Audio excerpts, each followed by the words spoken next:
Hello, my name is Dean Contover. This is the Current Buzz. Thank you for watching today. Today we have Rodney Elliott. He's a candidate for the 16th Middlesex District, which includes the Centerville, Pawtuckaville, and certain precincts in Chelmsford. So if you're in this particular precinct, I'm going to read the precinct numbers. He's your candidate, and there's other people running, but I have him on to talk. In precincts 1, 2, 3A, 5B, and 6. So again, I'm going to repeat them. Rodney Elliott, candidate for 16th District, Middlesex, and he's precincts 1, 2, 3A, 5B, 6. I'm surprised they don't have Z or something like that, but that's okay. How you doing, Rodney? I'm doing very good, Dean. How are you? Nice to see you. Thank you for having me. Yeah, no problem. Hey, listen, I just want to let you know that Rodney, I've known Rodney for 40 years, or plus or minus a few, and I know his family, and so I just want to say he's been involved in sports. Specifically, was the president of the Lowell Soccer for many years. Were you one of the first ones to get involved in Lowell Soccer? Lowell Youth Soccer started in 1980. I came on board, and that was when there was only a couple of teams. So I started coaching my oldest daughter in 1994. And believe it or not, Dean, I'm still involved with this organization because you're passionate about it.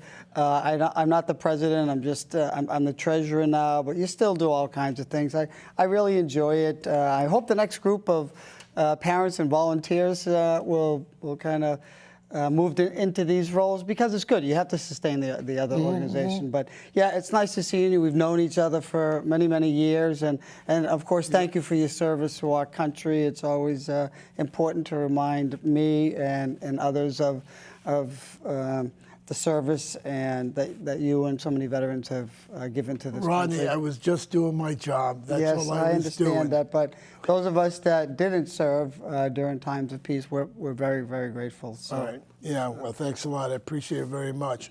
Oh, yeah, speaking of that, on Veterans Day, if you get elected on Veterans Day, November 11th, we want to see you because Representative Golding, who's now the city manager of Lowell, used to come out every Veterans Day. Yeah. On the 11th at 11 o'clock at the Veterans Monument here in Chelmsford. So I can assure you, I've actually been to a couple in the past because I think it's important, not only on Memorial Day, but on Veterans Day, Pearl Harbor Day, to recognize and remember and memorialize those, as I mentioned earlier, who have given their lives and given their service to this country so we can benefit from all of the things that sometimes I think we take for granted. And I think it's important it's good to see media coverage on this to remind our next generation, please don't forget, remember and honor. Now that you are in Chelmsford, I'm not going to mention your strategy at all in regards to Chelmsford. People know you in Lowell, in Pawtuckaville, and Centerville. They know you. So I know you have a strategy for Chelmsford, and we're not going to divulge it on this TV program. Primary is September 6th.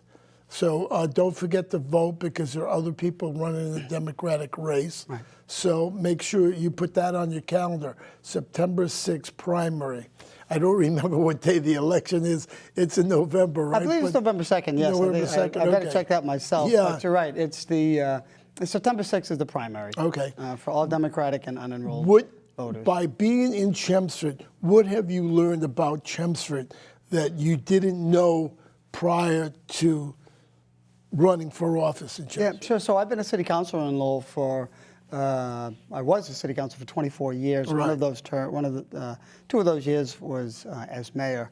One of the most honorable experiences I have had, and it was a great opportunity to be able to meet so many people that you normally may not meet in the course of a normal city council term, because you are the figurehead. You're also the chair of the school committee, so you get a broad opportunity to to get exposed to a whole host of issues, particularly with the schools. And I thought that was one of the most valuable experiences, because while we adopt the budget on the city council side, getting into the intricacies of schools and school operations is important, and I bring that to the table. And I speak of this because that is one of the reasons that I am running, or one of the priorities that I have and will be as a state representative. I know there are school building issues here in Chelmsford. I know there are school building issues in the city of Lowell. I believe School building issues in regards to school construction. Excuse me. Have you talked to Dr. Lang about it, Superintendent Lang? Dr. Lang was actually the assistant superintendent when I was the mayor and chair of the school committee. Okay, so you know So very our well. current conversation's not yet, but I do follow the newspaper. I did attend town meeting. Right. Certainly to hear about the challenges of the school building assistance formula and how that affects the communities. It affects the communities of the city of Lowell. What is eligible? What's not eligible?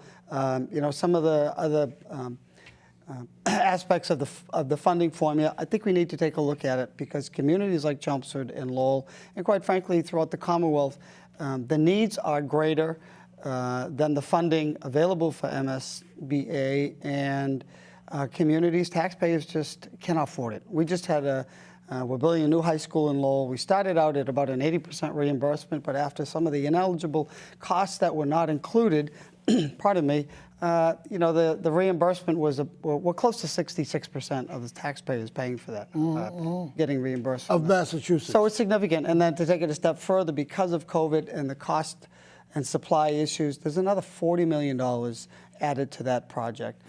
That's not sustainable, not for Lowell, certainly other projects in Chelmsford. So, but that's important. So we're talking about, my term as a city councilor. Being an elected official on the local level, you become exposed to every issue, certainly in 24 years.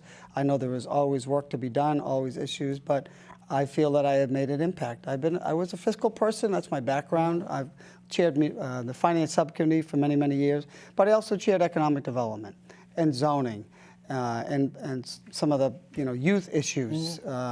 So there's I feel I have a broad understanding on the intricate issues, if you will, both in Lowell, and certainly you asked me about Chelmsford. Yeah, I'll tell you exactly. a little bit about. I'll tell you. Exactly. Let's get back to Chelmsford. I'll tell you a little bit about my strategy. My strategy is I have been in Chelmsford for the last, let's say, 7 weeks. As soon as it was right after daylight saving times, quite frankly. Oh, good. That's a good and I've been time. knocking on doors, and I've been asking people their thoughts, and people are very humble.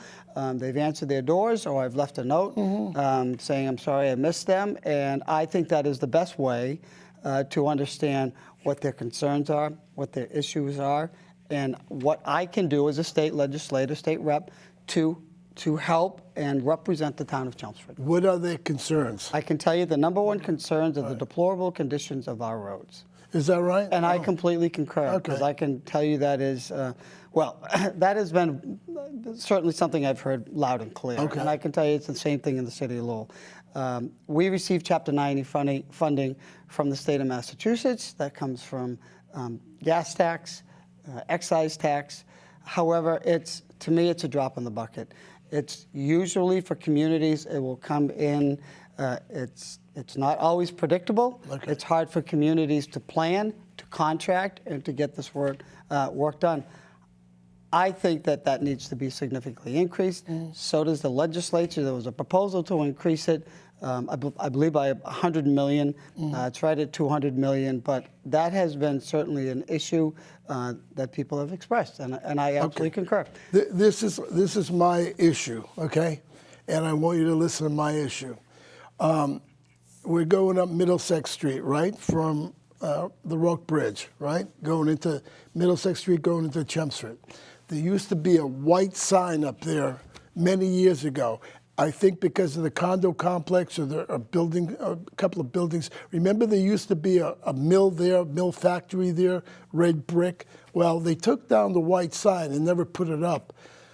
Getting in contact with the state said, well, it's not a state road. Oh. But if you go to Drake, and I think it's Methuen Street or out there, there's one in Drake, and it's not a state road. So if you get in, I hope we can get a white sign saying Chelmsford, and the other side would say Lowell. Yeah, on I have that to tell road. you, and not to go off the tangent, but Yeah. I think that makes a lot of sense. People need signs. Yeah. I know everybody has their their GPS, GPS these days, but it does identify when you're going from Chelmsford into Lowell Or any vice town. versa, and you would like to know, quite frankly. Exactly. You know who to call. Including myself, when I started knocking on doors, I said, well, where is the line? And I could tell the line only because the street signs are different. There's an emblem and a maroon color for Chelmsford, and Lowell Right. has a different color. So But- I think that makes all the sense in the world. I think that's what I have been effective as a city council for 24 years. I believe in constituent service, returning phone calls, attending meetings, returning texts, returning emails, bringing issues to the floor of the city council. That's an intricate part of the job of being any elected official, including being a state representative. And I can assure you, you're not going to see me sporadically in Chelmsford. Good. I think it's important. I went to town meeting. I spent Yeah, several that's hours interesting. there. You're the first rep I've ever seen or candidate seen at town meeting. Did you sit through the whole thing? I did not sit through the whole thing. Yeah, I got to be honest. There were 34 articles. Yeah. But I did sit through several hours, and because I had to work the next morning. Okay. But I think it's important to attend. That is where, to me, you learn. Because I was an administrative assistant in Groton many, many years ago. Yeah. They're now a town manager, but Yeah. it was of similar nature. Yeah. And town meeting is where you get an understanding of what's on people's minds, what they are concerned about, what Right. they would like you to work on, and whether it's listening, to the discussion about the budget, or listening to the various articles that have been presented, whether it's planning or the tennis courts for pickleball. I think that people and I like town Yeah. meeting. I like No. town meeting because people can get up and they don't have to be a polished speaker, I'm sorry. and they tell you what's on your mind. Pickleball is very popular throughout the country. It's very and popular. especially for the elderly. Yes. Pickleball is popular. And I have friends in Bedford, they play pickleball almost every day. And I agree, we need more pickleball courts rather than parking lots. It's an up and coming sport. I have It to is. share with you. I have a 25-year-old daughter that's getting married in July, and I said, "Hey, Congratulations. what'd you do this weekend?" And she said, "Oh, it was a little bit windy, but we went outside and played pickleball." I said, "Isn't that something?" And I do a lot of high school officiating in my spare time. Right, I know. And I was up in a community where I saw a sign that said tennis, youth tennis, and pickleball lessons. So, I applaud the effort to not, make that tennis court parking and Right. convert it into a pickleball court, because I think we have to change with the times. Not everybody. And the plays reps voted to not put a parking space there. Yes, it was an overwhelming vote, An right. overwhelming right. vote. So it looks like a pickleball may go in there, but I would suggest that it does go in there. Sure. A little bit more about Chelmsford I've learned. I know there's Yeah. a Vinyl Square Strategic Planning Committee. Right. I know that is in this district is of great importance. I've gone through Vinyl Square 1,000 times for various Yeah, reasons. I'm sure you because did. we come over the bridge, Right. and We've been around I for a actually long go to the time. cleaners there now. Yeah, oh, do you? So I do think there's an opportunity for infrastructure improvements, and I've met with a couple of members of that strategic planning committee, and they've outlined issues that we can work on from the state level, because that is a state road. I know that the state just paved that stretch of from Vinyl Square all the way to Williamsburg. It's unfortunate. I know there was a request to put in sidewalks so people can walk to Vinyl Square.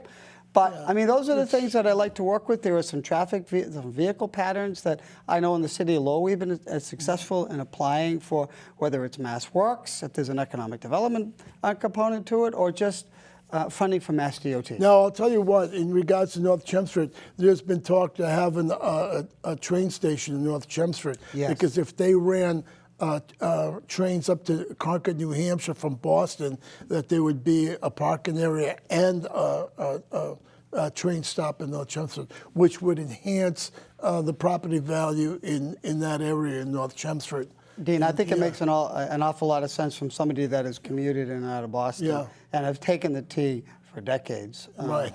You can't. You and I driving both. into Boston is time-consuming. It does add an awful lot of pollution to the environment. And, you know, we see park and rides in Tingsboro when people are commuting into Boston, and whether they're ride-sharing or taking the commuter rail. I know during COVID it was down, but people will take that commuter rail. I know I was on those trains very early in the morning, and they were crowded. And that was out of Lowell. So I think it makes some sense to extend. The line is there. The rail is there. It'll be economic development opportunity for Vinyl Square. It helps the environment. It helps, you know, congestion, and it helps people that have to go into Boston for a job. The other thing I want to talk to you about, you're in my ballpark in regards to Vinyl Square. You know the statue that stands there, one of the nicest World War I statues in Vinyl Square, but it's blocked by trees. And when they leave, it blocks the statue. Even though the statue is lit up at night, you can't see it because it's blocked. So I think they're going to resolve that problem in regards to what they're doing in Vinyl Square. But you could check up on it and ask them what they're going to do with the trees. There's really nice work being done in that particular area. I know there's a new monument and there's sidewalks and curbing being put in. Now, did you know that there's a North Chelmsford post office and a Chelmsford post office? I do know the North Chelmsford post office. Just checking. I've been there a number of times. It's right off Vinyl Square. Is it? Is it Kennedy Street? 0163, Kennedy, I have been there on many occasions. So, and like I said, I go to the cleaners in Vinyl Square. So, you know, so people don't know that there's a post office there, and they've lived in town for years. And some people don't know there's a post office. And it's pretty good. I mean, you know, people like going to the post office. Some post offices are negative, you know, and you have a negative vibe about it. So I know a little bit about Vinyl Square and certainly North Chelmsford. I worked at the Environmental Protection Agency for a number of years. That's right off of Research Place. Research Place, They moved. Did you retire from that? Or? I resigned after 24 years. I wanted to move on and do something a little bit different. Good. And now you're trying something really different. I'm trying something really different. I work for the Department of Conservation and Recreation, and I really enjoy it, particularly during COVID. So many more people came to the parks, and just for folks that DCR manages all the parks, like the beaches. I have Revere Beach, Salisbury Beach, Nahant, all these beautiful coastlines, as well as Walden. Walden Pond, that's what I was going to say. Yes. You handle Walden Pond. Walden Pond, it's a beautiful facility. The state built a new visitor center. I believe it was about 4 years ago. Maybe it was a little bit less. I believe it's 4. But Walden Pond now attracts well over 1 million visitors a year. It's a highly desirable spot. Now, if you go to Walden Pond and you're a senior, you can get a pass, right? Yes, you can. And a lot of people don't know it. I don't know what the price is. Sure. The Department of Conservation and Recreation, we have a senior pass program. It costs you $10 for life. Right. So make sure you have it in your glove compartment. Yeah, and you can send that to, it was to the regional office. There is a central location on 251 Causeway Street. And it takes a couple of weeks by the time they get it and process it. But yeah, they're available to anybody, any senior. For $10, you just send in, I believe there's an application and a copy of your license, and we will send out, we did it in the regional office for many, many years, but it's become popular and they want to centralize it. So, okay, and especially online. Now, almost everything's online. I'd like to talk about the Rock Bridge, and I'm going to tell you what an engineer told me, that in regards to the Rock Bridge, right, that they were looking at the narrowest gap in the river, and they felt that coming off of Route 3 to Route 40 to swing the bridge over in that area, because there's a park, etc., and to swing the bridge there and not put it where it is now because it's sort of congested, and there's a school there, there's a charter school that's nearby. And I know people want that bridge in Lowell, but it may not be practical in regards to an engineering. So are you amenable to look at that? And I do recall when the Tingsboro Bridge was under reconstruction. That's right, I remember that. Representative Gary had a proposal, and I believe it wasn't finalized, but I recall the same discussion that it was coming off Westford Road, correct? All right. and that was one of the closest spans, and that was going to be a bridge in addition to. I don't know if whatever happened. They ended up completely renovating the Tingsboro Bridge. There is a need, in my opinion, both from Tingsboro or folks traveling to Drake or even up through New Hampshire. As you probably call the Rourke Bridge, the original plan was to continue and create a byway from the Rourke Bridge all the way to Methuen to connect to 213. That's right. So that's not going to happen. But happen. at this point, there's been money that has been set aside, and the environmental impact study has been done, or it's in the process. They are close to completing. There were 3 options at this point. That it will be in Lowell. It'll be a wider bridge. The last proposal, option 3, which is what I supported as a city councilor, and there wasn't any vote, but I supported option 3 for this reason. It maintains continuity of the existing bridge, which is a little bit scary to begin with, but it maintains, that will stay open while the new bridge is being closed. Because I cannot fathom seeing that bridge being closed. I believe there's well over 30,000 cars that traverse that bridge every day. So what does that mean? Does that mean you knock out the soccer field that's to the right of it? Or you take out the CVS, the former CVS store, and run it up that way. I mean, and then the configuration of the roads and everything would be, you'd have to take a parking lot, a partial parking lot. That's kind of difficult. That's why I was saying if the Route 40 bridge looks amendable, because if you run it over the railroad tracks down there and run it across it into the other side of Pawtuckaville, it might be. But let's. But just to answer that question, to keep the existing bridge over, the reason for the option 3 is the new bridge will be a diagonal approach that eliminates the extra traffic signal that people have to stop with. So it aligns right with Old Ferry Road, and people can, there's a drop-off lane because lots of the traffic takes a right and goes to Drake area. Right. And right now that is the bottleneck because there's not that drop-off lane. So the plan is that the CVS, that property, and then align it directly with Old Ferry Road. Diagonally across the Ferry Road. Right to the New Market Basket. Where the New Market Basket is. Right. You know about the New Market Basket very well. It's a fantastic place. Yeah, it's a fantastic. I shop there all the time. I mean, it's easier to get to. Don't go in the afternoon, and add your car to the traffic. But if you could swing there in the morning, it's a great place to shop, I think. So. Yeah, and there's a little restaurant. There's a little sitting area in there, Dean. And on any given day, there's a lot of people in there, which is kind of nice. Mm-hmm. It's any given morning people go there. It's like a place to have coffee now. You can see 10 to 15, 20 people.